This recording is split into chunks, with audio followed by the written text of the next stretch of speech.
بسم اللہ الرحمن الرحیم۔ عمران خان کے ساتھ کیا سلوک ہو رہے ہیں جیل کے اندر، آپ اس کی بہن کے منہ سے سن لیں اور پھر میں آپ کو اس کی جو دوسری حالت ہے وہ دکھا دیتا ہوں۔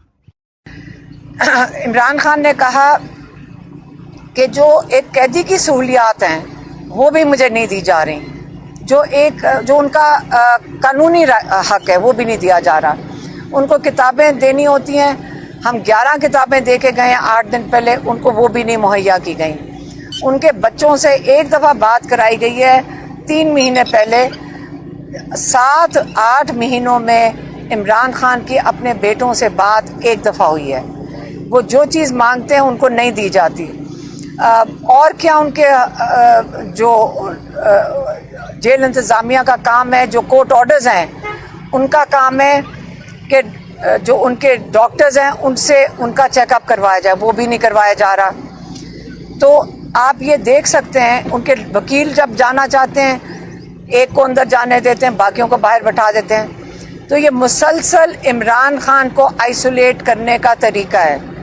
انہوں نے سوچا تھا بالکل مکمل آئسولیٹ، 2 مہینے عمران خان کو آئسولیشن میں رکھا۔ آپ نے یہ دیکھ لیا، اب جو ملاقات ہوئی ہے اور جو بتایا جا رہا ہے کہ خان نے دیدار کرایا اور ہم نے زیارت کی، تو وہ جو ویڈیو ہے وہ آپ دیکھیں، پھر آپ خود اندازہ کریں۔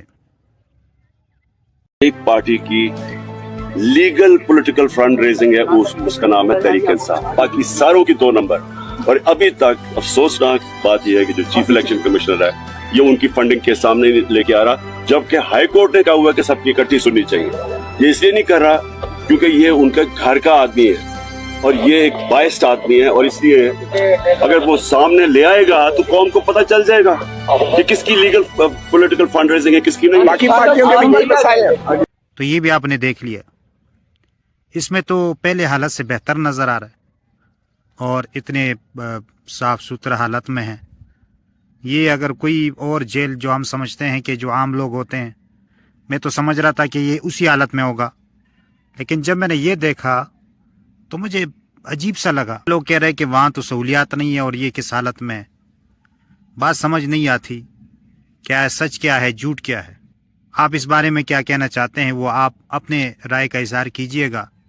اللہ تعالی ہمیں صحیح بات سمجھنے اور صحیح بات پر عمل کرنے اور صحیح بات کو پھیلانے کی توفیق عطا فرمائے۔ آمین ثم آمین یا رب العالمین۔